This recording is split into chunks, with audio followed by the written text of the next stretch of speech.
Louvado seja o bendito seja o bom nome do nosso Senhor. Ele está aqui conosco nesta noite para falar ao nosso coração. A Bíblia nos ensina que Deus é Espírito e importa que aqueles que o adoram, de fato o adorem em Espírito e em verdade.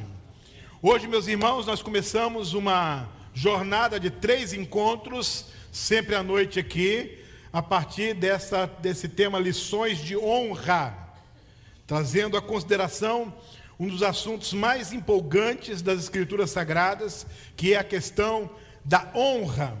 E nós vamos usar como pano de fundo, como ilustração, como background, como alicerce para a nossa reflexão, os chamados valentes de Davi. Você já deve ter lido lá nos livros de Crônicas, ou também nos livros de Samuel, as menções a estes homens valentes de Davi, ou homens poderosos de Davi, pessoas que foram, cercaram Davi de cuidado, de proteção, de apoio nas batalhas das guerras. Eram homens de fato muito fortes, guerreiros poderosos, por isso que tem essa alcunha, esse modo de se referir a eles como os homens valentes de Davi. E cumpre-me nessa primeira mensagem trazer um pouco da história para vocês, não é isso? Como que surge esse grupo de homens ao redor de Davi. Tudo nasce em função de uma rivalidade do rei Saul com Davi. Saul era o rei de Israel. E Davi, aquela pessoa que Deus ungira para um dia vir a ser rei de Israel. E Davi era um guerreiro, era um capitão, era um homem de guerra, um líder nas batalhas. E sempre Saul organizava com os seus líderes, com os seus exércitos, as campanhas militares. E Davi sempre chefiava um grupo numa campanha dessas. E Saul também ia para as guerras, para as batalhas. E tudo começa, meus irmãos, quando uma semente de rivalidade, uma semente de inveja, uma semente de despeito, uma semente ruim é lançada no coração do rei Saul contra Davi. E esse texto que eu trago para compartilhar com vocês no início da mensagem, ele está lá em 1 Samuel capítulo 18. Olha que coisa interessante.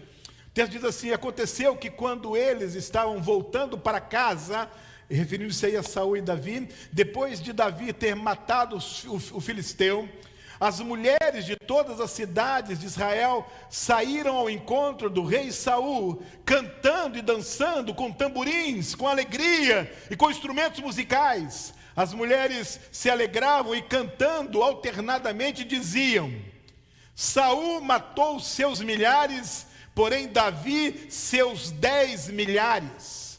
Saul se indignou muito, pois essas palavras lhe desagradaram em extremo, e disse: para Davi elas deram 10 milhares, mas para mim apenas milhares. Na verdade, o que lhe falta a não ser o reino? Daquele dia em diante, Saul não via Davi com bons olhos. Essa expressão, meus irmãos, daquele dia em diante, é fundamental para nós entendermos a história, porque essa expressão ensina para nós que até aquele dia estava tudo bem. Até aquele dia tudo bem com Saul e Davi, mas voltando de uma batalha, eu queria que você prestasse atenção nas entrelinhas desse texto, que eu vou pensar ensinamentos para a nossa vida, porque o nosso tema é lições de honra. Então, um belo dia voltando da batalha contra o filisteu, a Bíblia vai dizer que assim que eles voltam, eles são recebidos como era de costume, com danças, músicas e instrumentos de corda. Estão o povo festejando a volta do seu rei, a volta dos seus generais. Mas a Bíblia vai dizer, meus irmãos, que cansados da guerra, isso está nas entrelinhas, exauridos da batalha, portanto emocionalmente vulneráveis, quando Saul ouve a letra das canções, a letra da canção que era cantada por aquelas mulheres, aquela letra não caiu bem ao coração dele. Porque as mulheres cantavam, olha, Davi 10 milhares, mas Saul apenas milhares. Como que estivessem dando mais honra, mais destaque a Davi do que a Saul. E o rei Saul não gostou disso. E a partir daquele momento, ele começou a olhar Davi de uma maneira diferente. Ele começou a alimentar um sentimento ruim com relação a Davi. E a primeira lição que eu quero destacar nesta noite é o cuidado que precisamos ter com as nossas emoções sempre quando terminamos uma batalha na vida. Logo depois do esforço da batalha, depois da energia despendida, na hora do cansaço, da exaustão, quando você quer agora se recuperar, descansar, nesta hora você está vulnerável, as suas emoções podem se voltar contra você. E aquele cântico que pode ter sido entoado sem nenhuma segunda intenção, sem nenhum desejo de preferência de um sobre o outro, mas com a emoção cansada, exaurida, sem a proteção das suas emoções, Saul caiu na armadilha e deixou aquele sentimento de inveja, de rivalidade habitar o seu coração. E ali começa, meus irmãos, um enredo extremamente triste na relação entre Saul e Davi e suas gerações. A primeira lição é essa: precisamos proteger as nossas emoções. E nós estamos, talvez não estejamos nunca tão vulneráveis na vida quando estamos logo depois de uma vitória, logo depois de uma batalha onde nós nos cansamos muito. E aí nós podemos ser vítimas do nosso cansaço emocional, do nosso cansaço espiritual, do nosso estresse. E Saul começa a olhar aquele que era um dos seus generais, aquele que era um dos seus líderes, ele já não está gostando nada daquilo. E essa rivalidade vai fazer brotar raiva no coração de Saul. Da raiva, Saul vai ter medo de Davi, e vai ter ódio de Davi, e vai querer matar Davi. E Saul vai se insurgir várias vezes, querendo matar Davi. Uma vez pegou a sua lança e jogou na direção de Davi. Davi teve que se desviar. Havia ódio. Então Davi teve que fugir. E começa, meus irmãos, uma saga interessantíssima na Bíblia de perseguição, porque Saul não se deu por satisfeito pelo fato de Davi ter fugido. Saul queria encontrá-lo e acabar com a vida dele. E o texto vai dizer que Saul, perseguindo Davi foge da sua presença e vai encontrar abrigo numa caverna. Esse texto está lá em 1 Samuel capítulo 22. E é muito interessante, porque diz assim: Davi saiu daquele lugar e se refugiou na caverna de Adulão. Quando seus irmãos e toda a casa de seu pai souberam disso, foram ficar com ele. Agora presta atenção nisso. Saul perseguindo Davi foge, entra na caverna de Adulão, e agora uma agente do povo de Davi toma conhecimento do perigo que Davi estava correndo, do fato de que Davi estava em apuros, e eles vão para lá. Agora olhem comigo como a quantidade de gente boa que chegou perto de Davi, meus irmãos. Ajuntaram-se a ele todos os homens que estavam em dificuldade, os que tinham dívidas, e todos os amargurados de espírito. Só gente joia, só gente boa. Sem dúvida alguma, você escalaria qualquer um desses para o seu time, não escalaria? Olha, eu estou em apuros, vem aqui me ajudar. Quem está com dívida, quem está amargurado de espírito, quem está atribulado. Essa turma foi lá, e olha o que aconteceu, meus irmãos. Todos amargurados de espírito. E Davi se tornou o chefe deles. Eu quero que você perceba o que está acontecendo aqui. Davi está fugindo de Saul, ele está numa caverna, e essa gente boa toda chega perto dele. E Davi olha para aquele pessoal e fala assim: olha, eu não quero nem olhar para o que vocês foram e nem para o que vocês são. Eu vou olhar para o que vocês podem ser. Se vocês se submeterem a uma liderança espiritual. Havia cerca de 400 homens ao redor de Davi. Esse era o exército. Eram homens de coragem, mas estavam todos eles enfrentando dificuldades na vida. Eles se identificaram com Davi no apuro. Um estava em apuro com dívidas, outros enfrentando dificuldades, outros amargurados em espírito, e Davi estava fugindo. Eles tinham alguma coisa em comum, todo mundo tinha problema. E quando um monte de gente que tem problema se une e se submete a Deus, Deus pode fazer maravilhas. Quer ver uma coisa? Quem aqui não tem problema, não levante a mão. Quem tem, levante uma mão. Quem tem muito problema, levante as duas. Quem tem demais, pode levantar os pés também. Uau. Então sabe qual é o segredo? O segredo é a gente se unir e se submeter a Deus, e Deus vai fazer maravilha com um exército que não nega as suas dificuldades e nem os seus problemas, mas se une nelas. E eu creio que os irmãos que nós encontramos aqui, lá no Antigo Testamento, uma boa definição do que precisa ser uma igreja, um exército de gente com dificuldade, unida debaixo de uma direção espiritual, disposta a agradar a Deus, e a obedecer a Deus, e a fazer tudo de acordo com a vontade de Deus. Vitória está à frente desse exército. Pensa nisso. E ali nascem os homens poderosos de Davi. Aí começa a história deles. Se Davi vai organizar esse exército. E eu fico imaginando, meus irmãos, se Spielberg pega esse texto, que tipo de filme que ele vai fazer. Eu fico imaginando uma cena do filme, Davi escolhendo os líderes. Olha, ele tinha que escolher o mais forte, o melhor, o menos pior. Ele tinha gente ali de tudo quanto é jeito, mas todos estavam do lado dele.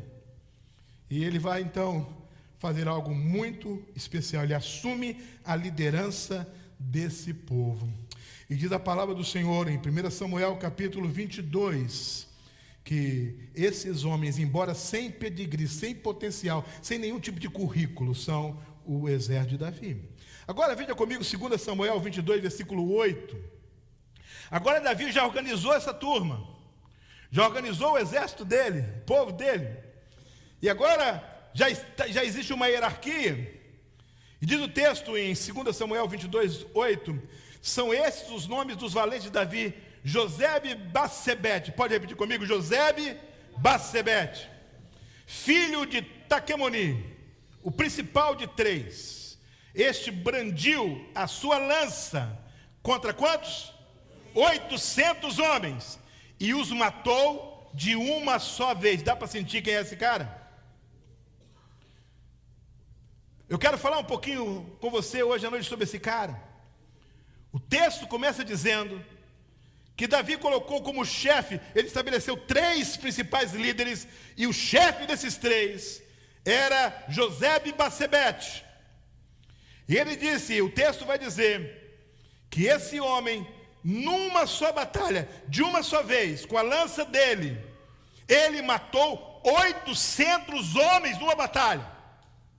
Era forte, era guerreiro, era um homem de confiança, era respeitado dos demais por sua coragem, por sua tenacidade, por sua disciplina.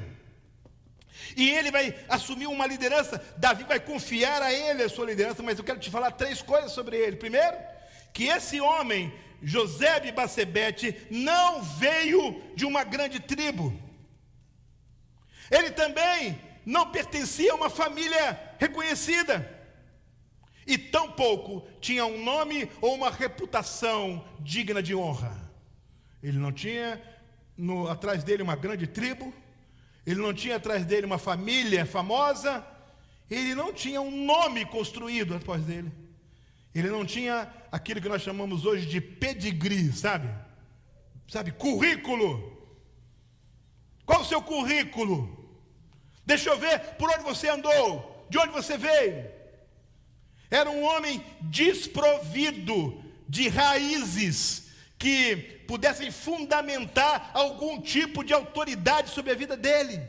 Ele não podia dizer, eu sou da tribo, tal, não. Ele não podia dizer, mas meu pai, meu avô também não. E ele nem podia dizer, olha, eu fiz isso, fiz aquilo, porque também não. Ele tinha dívida e problema e tristeza. Mas a falta de pedigree, a falta de currículo, não significa que eu não posso ser um homem de honra. O fato de eu não pertencer a não ter uma grande história atrás de mim, homens renomados, ilustres, líderes. O fato de eu não pertencer a nenhuma linhagem especial, não ter um sobrenome que vale mais do que muitos nomes, não. O fato do meu pai, meu avô, meu tataravô não ter escrito nada na história, não me impede de, nas mãos de Deus, me tornar um homem de honra. O que faz de você um homem de honra é o que você faz na sua história, com a sua vida, e não quem veio antes de você ou os capítulos pregressos. É muito bom ter uma história, é maravilhoso ter ancestrais de honra, isso ajuda a gente. Mas se eu não tenho, se eu não olho para trás e eu não vejo ninguém que serviu a Deus, ninguém que se converteu, ninguém que trabalhou para Jesus, ninguém que honrou o Evangelho, ninguém que tenha dado a sua vida. É maravilhoso quando a gente olha para trás na nossa história, a gente vê muita gente, pai, avô, tataravô, que fez isso é maravilhoso. Porém, se eu olho para trás da minha vida e não vejo nada disso, isso não significa que eu não posso vir ser uma bênção nas mãos de Deus. Eu posso ser, se eu me coloco diante de Deus com o coração sincero, se eu me coloco diante do Senhor com o coração íntegro e sincero. Então a falta de pedigree, a falta de currículo, a falta de tradição familiar, a falta de mais pessoas que começaram esse caminho no passado, na sua história, não impede você. Talvez você seja o primeiro crente da sua família, talvez a primeira pessoa que aceitou Jesus na sua casa tenha sido você, e Deus vai começar uma história que vai abençoar gerações futuras, porque o fato de você não ter gerações passadas que serviram a Deus não é determinante. O que determina é a sua postura agora, a sua atitude agora diante do Senhor. Pelo contrário, a história tem mostrado até capítulos tristes de pessoas que tiveram pedigree, que tiveram história, que tiveram pais, avós honrados, mas eles não são honrados, eles não fazem a coisa certa, eles não seguem um bom testemunho, eles de fato destroem uma linhagem de vitória e de honra. Muitas vezes, meus irmãos, pessoas que tiveram uma herança extraordinária estão agora destruindo, jogando na lama toda essa herança, porque não estão sabendo ser homens e mulheres de honra diante do Senhor. Davi escolhe aqueles homens, organiza aqueles homens, e as histórias que esses homens vão protagonizar são extraordinárias. E nos próximos 2 domingos eu quero abordar pelo menos 2 desses homens, e nós vamos mergulhar na história deles, e vocês vão ver como que eles foram abençoados, e como que Deus os usou para abençoar o povo dele na sua história. Homens que tiveram essa origem aqui, mas que não deixaram o passado determinar o seu presente, o seu futuro. Não deixe o que aconteceu com você no passado, não deixe os erros do passado, os equívocos do passado, os pecados do passado prejudicarem a sua vida aqui e agora. Você diante de Deus, debaixo do poder de Deus, você vai ser um homem honrado, uma mulher honrada, vai ter filhos honrados, vai ter uma família honrada, uma história honrada, uma prosperidade de honra. Você vai dar certo na vida em nome de Jesus. Se há alguma coisa que vale a pena a gente telefonar para alguém de manhã e dizer o seguinte: querido, estou te ligando hoje para dizer que você vai dar certo na vida em nome de Jesus. Sabe por quê? Porque o diabo tem mensageiros dele que mandam e-mail, Instagram, Telegram, sabe, Twitter. Ele manda mensagem, telefone para dizer assim: não vai, você não vai conseguir, desista disso, largue mão, você é um zero à esquerda, olhe para trás, seu pai não foi nada, sua mãe não foi nada, não tem jeito para você. Ou então, você não é nem a metade do que foi seu pai ou sua mãe, tendo um pai gigante como você teve, você não vai ser nada. Não ouça nada disso. Mas ouça o Espírito Santo dizendo assim: submeta-se a Deus e você vai dar certo. Submeta-se à palavra de Deus e você vai ser abençoado. Ah, pastor, eu estou lá no college, eu estou lá no high school, eu estou lá na university, e eu estou lá sozinho, eu olho ao meu redor, não tem ninguém que ame ao Senhor, que tema ao Senhor, todo mundo está no pecado, nas orgias. Fique firme em Deus, Deus vai abençoar você ali, e você vai dar certo em nome de Jesus. E quando você der certo, você não vai dar certo para humilhar os outros, Você não vai dar certo para subestimar os outros. Você vai dar certo para testemunhar para os outros e servir de ponte para trazer os outros aos pés de Jesus. Duas coisas que nós aprendemos na Bíblia sobre honra que eu quero compartilhar com vocês. Primeiro, mostra honra quem prioriza o outro.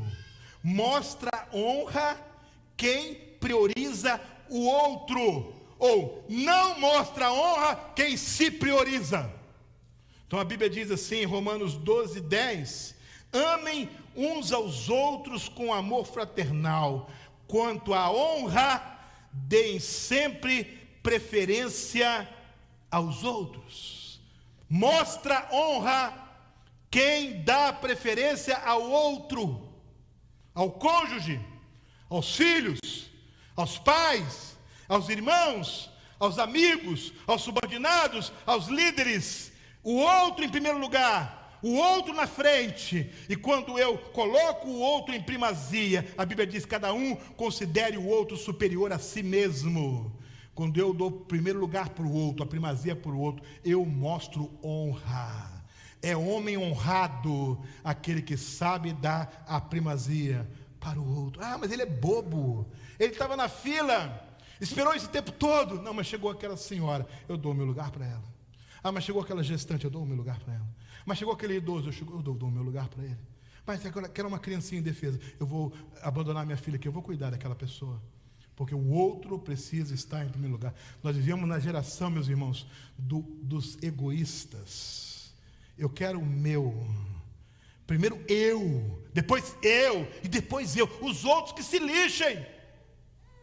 Mas a Bíblia vai dizer para nós que naquilo que diz respeito à honra, a primazia precisa ser do outro. Comece a mudar a sua perspectiva de vida. O outro primeiro.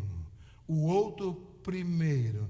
Eu recebi uma carta, um tempo atrás, muito interessante, de uma jovem. Ela disse: pastor, estou muito feliz, porque eu comecei a namorar. Eu falei: deve estar feliz mesmo, né? Comecei a namorar, mas eu queria fazer uma pergunta para o senhor. Aquele hábito do namorado abrir a porta do carro para a namorada, já acabou, pastor? Não acontece mais isso, não? O hábito de preparar a cadeira, de entregar flores, de carregar sacolas, de ser gentil com o outro, acabou? Será que acabou? Se eu sou um homem de honra, eu vou carregar peso, eu vou trabalhar mais horas, eu vou me sacrificar para abençoar o outro. Ah, mas o outro não vai nem valorizar, isso não é meu problema. A honra não está em esperar retribuição do outro. A honra está em colocar o outro em primeiro lugar. Considerar o outro superior a nós mesmos. Então guarde isso. Mostra a honra quem prioriza o outro. Segundo, é digno de honra quem na relação com Jesus, guarde isso no seu coração, é digno de honra quem na relação com Jesus se coloca na condição de servo. João capítulo 12, versículo 26, se alguém me serve, siga-me, e onde eu estou, ali estará também o meu servo, e se alguém me servir, meu Pai o honrará. Dá para você entender o que Jesus está ensinando aqui?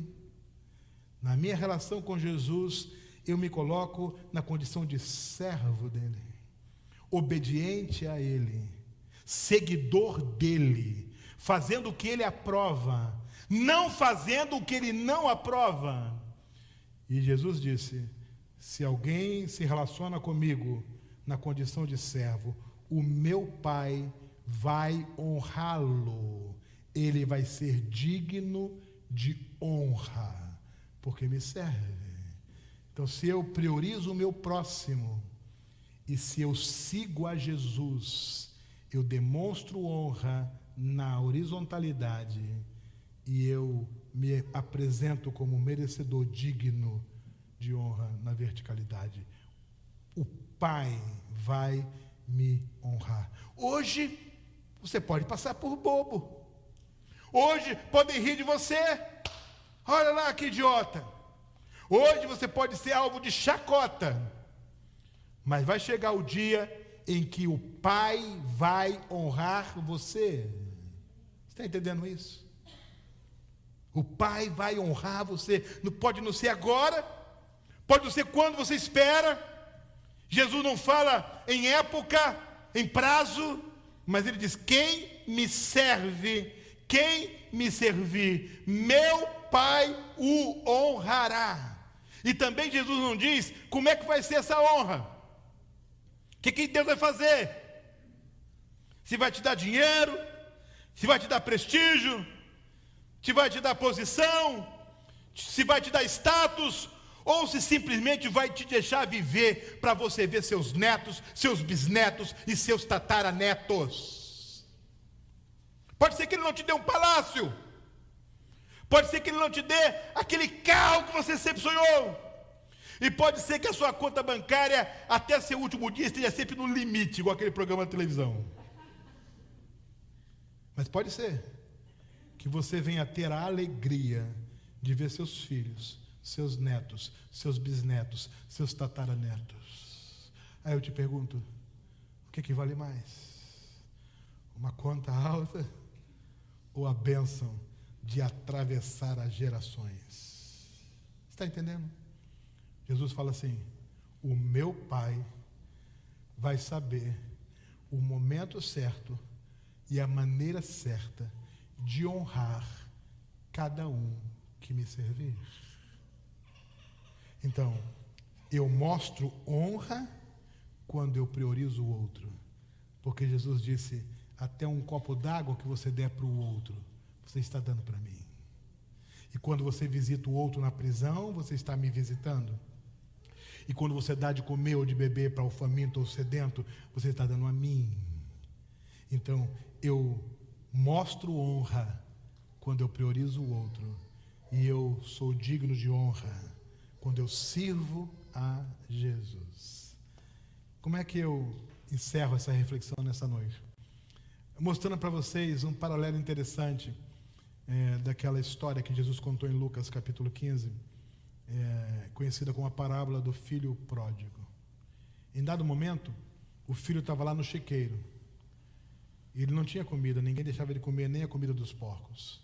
E ele se lembrou da casa do pai, e ele pensou assim: quantos empregados na casa do meu pai, veja bem, na casa do pai, quantos empregados na casa do meu pai tem pão em abundância, e eu estou aqui morrendo de fome? A gente pode trocar um pouco as palavras dele, né? Quantos empregados estão sendo honrados por meu pai, e eu que sou filho estou em desonra? Ele era filho e estava em desonra. Os outros eram empregados e estavam em honra. É possível até ser filho e nunca ser um servo. O filho, ele está salvo, mas quem vai receber honra é o servo. Aqueles valentes de Davi fecharam o cerco ao redor do homem que era ungido pelo Senhor, que tinha o coração sincero, que estava do lado da verdade, que não tinha maldade na alma. Eles acreditaram nessa liderança espiritual, arriscaram a própria vida para proteger Davi, aguardando serem honrados.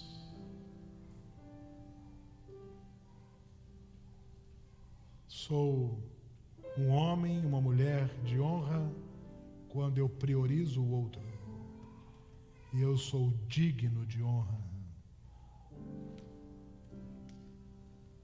quando eu sou servo de Jesus Cristo. Nessa noite nós vamos tomar assento à mesa do Senhor. E a pergunta que atravessa os séculos: quem deve tomar assento à mesa do Senhor. À luz dessa reflexão desta noite, ao redor dessa mesa devem estar os servos. Como esses 400 não eram perfeitos. Aliás, eram bem imperfeitos. Mas eles fizeram uma escolha certa. Eles escolheram o lado de Deus. E eles têm sido honrados pela história, pela escolha que fizeram. Não dá para sentar à mesa do Senhor e pensar primeiro em mim e depois no meu próximo. E não dá para sentar à mesa do Senhor sem se identificar com Jesus como sendo servo de Jesus Cristo. Deus é Criador, nós somos criaturas. Deus é Rei, nós somos súditos do seu reino.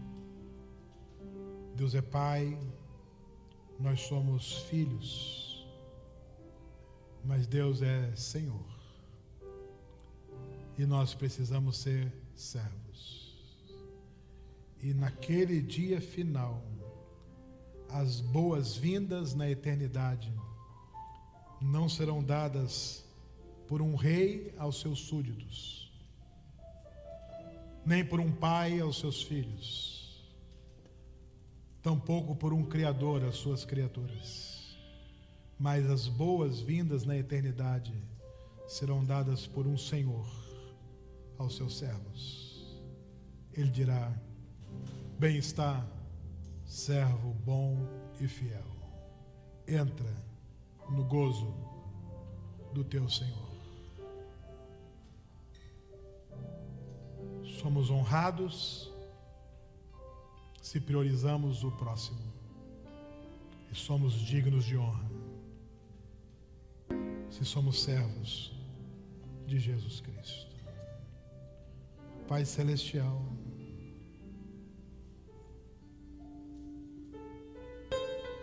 dá-nos coragem para rompermos com o chiqueiro.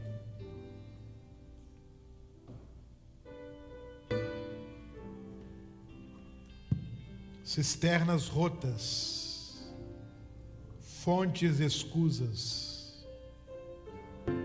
e corrermos para os teus braços e nos lançarmos aos teus pés para te servir, e que, como teus servos, possamos olhar para o nosso próximo como o Senhor manda que para ele olhemos. Sonda, Senhor, o nosso coração. Queremos ser achados fiéis, servos fiéis. Pai querido, aqueles valentes foram fiéis a um homem,